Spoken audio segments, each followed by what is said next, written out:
Crônicas do Amanhecer. Por Feijão Centro Espírita Allan Kardec. Balneário Gaivota, 1º de março de 2019. Solidão Universal. Drauzio Varela escreveu para a Folha de São Paulo dia 20 em que estamos sós no universo. Ainda que exista vida num planeta distante, encontrarmos um ser semelhante a nós, com quem sejamos capazes de nos comunicar, é altamente improvável. Os hominídeos que nasceram nas savanas da África, há 6 milhões de anos, foram frutos de adaptações a mudanças ambientais e eventos aleatórios que jamais se repetiriam em outro corpo celeste na ordem cronológica em que ocorreram aqui. Para não recuarmos até as intempéries envolvidas nas origens da vida, há mais de 3 bilhões de anos, vamos partir de uma época muito mais recente, quando surgiram os mamíferos, conforme descreveram os paleontólogos Stephen Bruzati, da Universidade de Edimburgo, e Zexi Lulu, da Universidade de Chicago, numa revisão paracientífica e americana.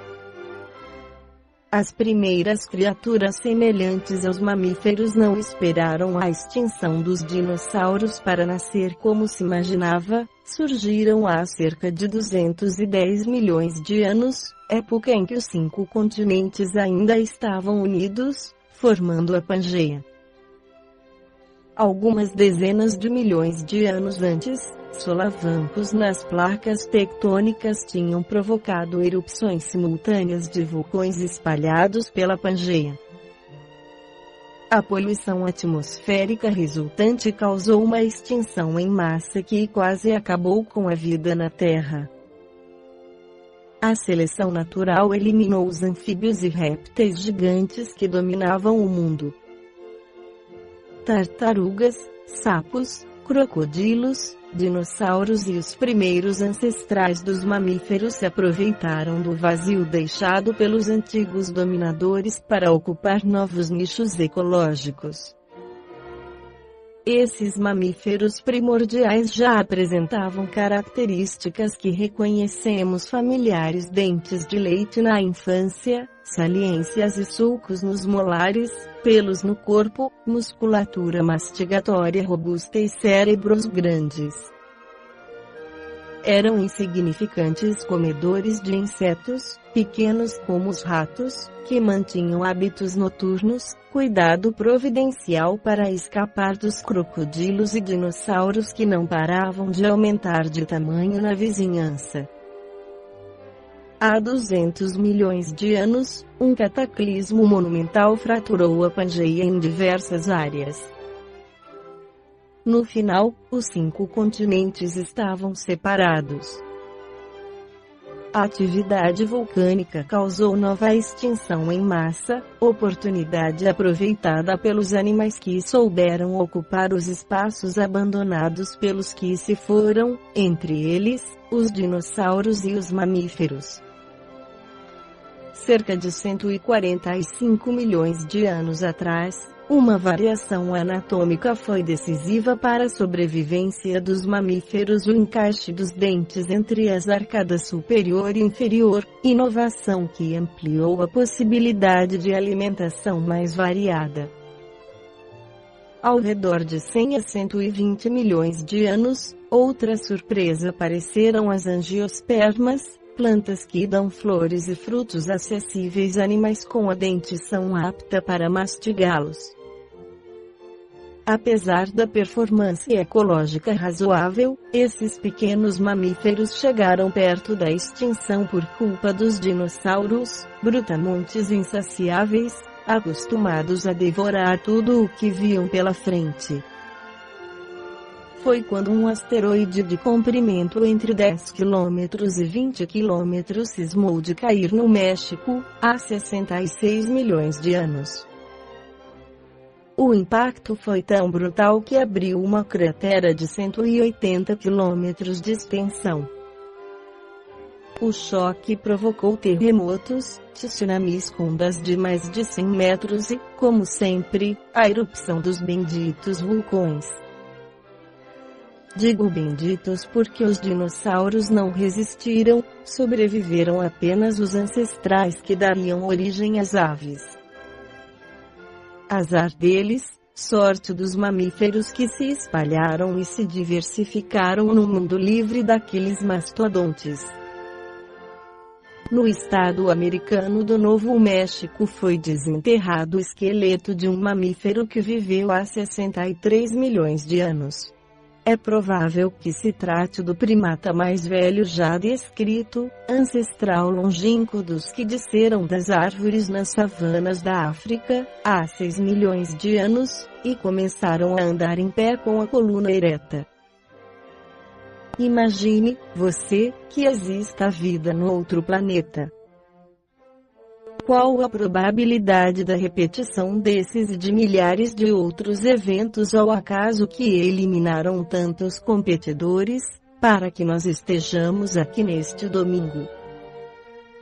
Vulcões em erupção, placas tectônicas que se chocam nas profundezas, continentes que se separam, árvores que dão frutos, um asteroide que provoca terremotos, tsunamis, incêndios e poluição ambiental astronômica. Faltasse um desses fenômenos, não haveria ninguém para contar essa história ou compor sinfonias. São tantas e tão complexas as variáveis para explicar nossa existência que fica mais fácil atribuí-la a um ser poderoso que tudo criou num passe de mágica. Drauzio Varela afirma que são tantas e tão complexas as variáveis para explicar nossa existência que fica mais fácil atribuí-la a um ser poderoso que tudo criou num passe de mágica. Não há passe de mágica e sim um trabalho tão grande e tão complexo que nós humanos do planeta Terra temos uma pálida descrição disso no livro Evolução em Dois Mundos sobre a criação do universo, de acordo com o que esclarece Allan Kardec no Livro dos Espíritos que o universo é formado por 3 elementos. 27. Haveria, assim, 2 elementos gerais do universo, a matéria e o espírito, sim, e acima de ambos, Deus, o Criador, o Pai de todas as coisas. Essas 3 coisas são o princípio de tudo o que existe, a Trindade universal. Mas ao elemento material é necessário juntar a fluido universal, que exerce o papel de intermediário entre o espírito e a matéria propriamente dita, demasiado grosseira para que o espírito possa exercer alguma ação sobre ela, embora, de certo ponto de vista, se pudesse considerá-lo como elemento material, ele se distingue por propriedades especiais. Se fosse simplesmente matéria, não haveria razão para que o espírito não fosse também. Ele está colocado entre o espírito e a matéria, é fluido, como a matéria e matéria, suscetível em suas inumeráveis combinações com esta, e sob a ação do espírito de produzir infinita variedade de coisas, das quais não conheceis mais do que uma ínfima parte. Esse fluido universal, ou primitivo, ou elementar, sendo o agente de que o espírito se serve, é o princípio sem o qual a matéria permaneceria em perpétuo estado de dispersão, e não adquiriria jamais as propriedades que a gravidade lhe dá. 27 Seria esse fluido o que designamos por eletricidade. Dissemos que ele é suscetível de inumeráveis combinações.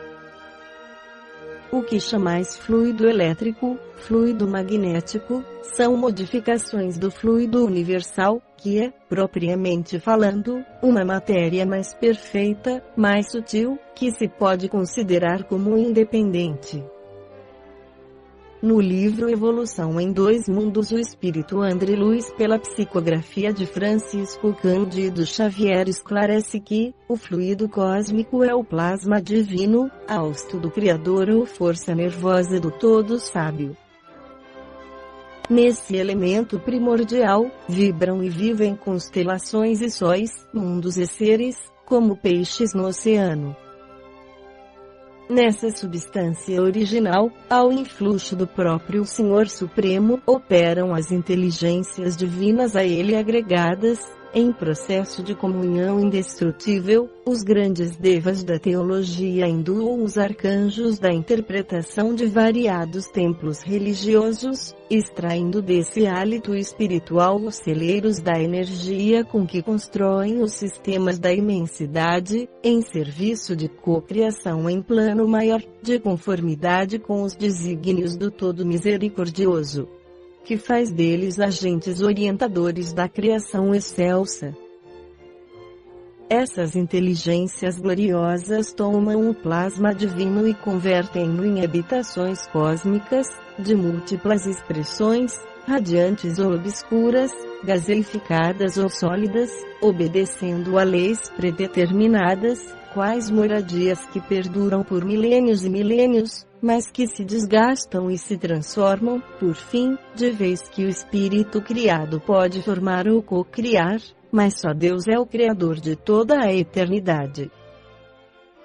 Devido à atuação desses arquitetos maiores, surgem nas galáxias as organizações estelares como vastos continentes do universo em evolução e as nebulosas intragalácticas como imensos domínios do universo, encerrando a evolução em estado potencial, todas gravitando ao redor de pontos atrativos, com admirável uniformidade coordenadora.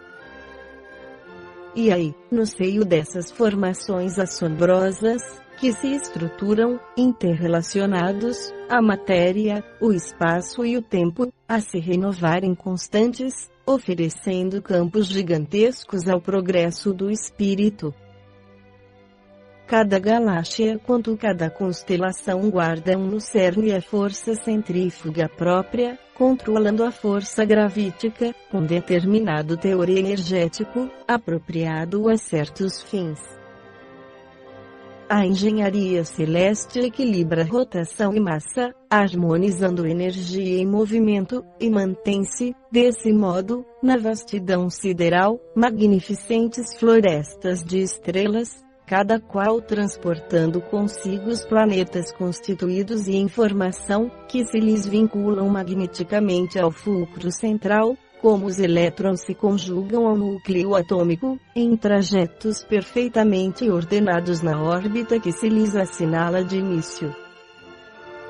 Para idearmos, de algum modo, a grandeza inconcebível da criação, comparemos a nossa galáxia à grande cidade, perdida entre incontáveis grandes cidades de um país cuja extensão não conseguimos prever. Tomando só os mundos nossos vizinhos como apartamentos de nosso edifício, reconheceremos que em derredor repontam outros edifícios em todas as direções. Acessando instrumentos de longo alcance da nossa sala de estudo, perceberemos que nossa casa não é a mais humilde, mas que inúmeras outras lhe superam as expressões de magnitude e beleza.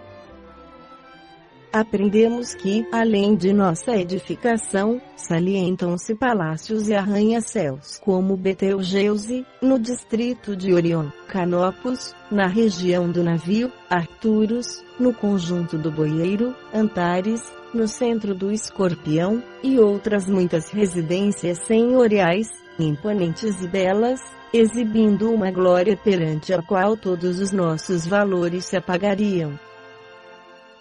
Por processos ópticos, verificamos que a nossa cidade apresenta uma forma espiralada e que a onda de rádio, avançando com a velocidade da luz, gasta 1000 séculos terrenos para percorrer-lhe o diâmetro.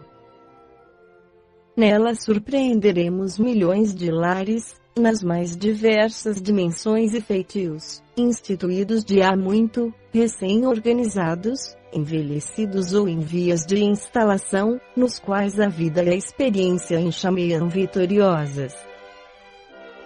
Toda essa riqueza de plasmagem, nas linhas da criação, ergue-se a base de corpúsculos sob radiações da mente, corpúsculos e radiações que, no estado atual dos nossos conhecimentos, embora estejamos fora do plano físico, não podemos definir em sua multiplicidade e configuração, porquanto a morte apenas dilata as nossas concepções e nos aclara a introspecção, iluminando-nos o senso moral.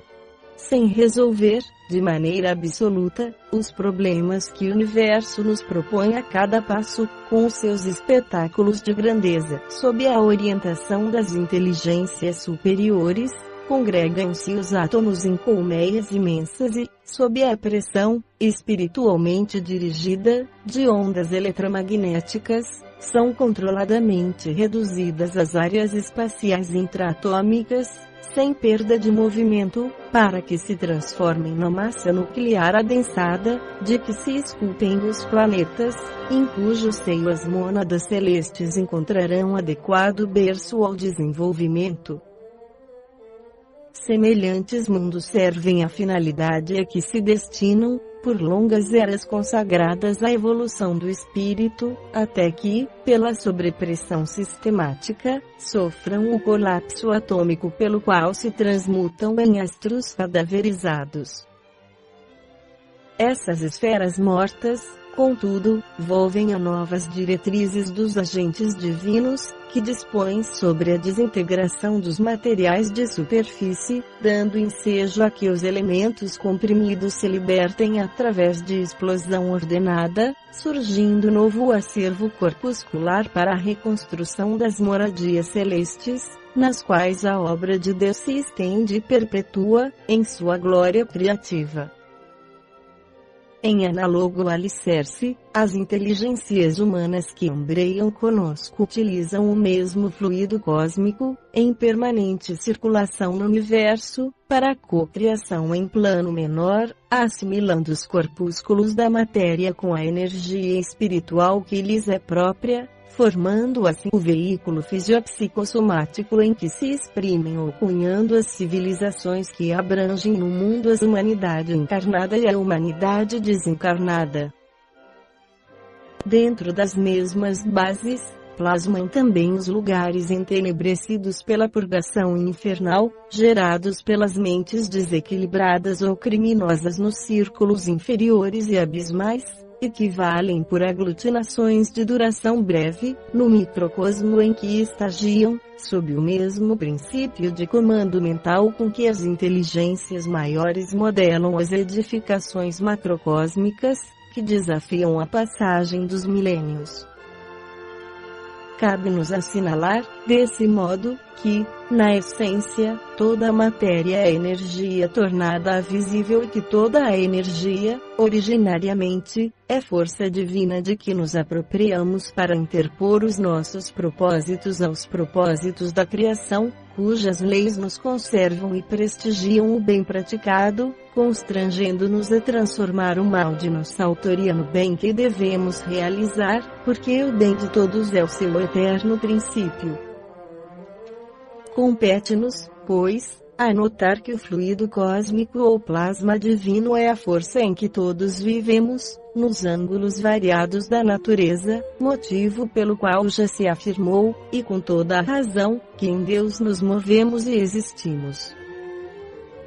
Esta foi a crônica do amanhecer de 1º de março de 2019, por Feijão Centro Espírita Allan Kardec.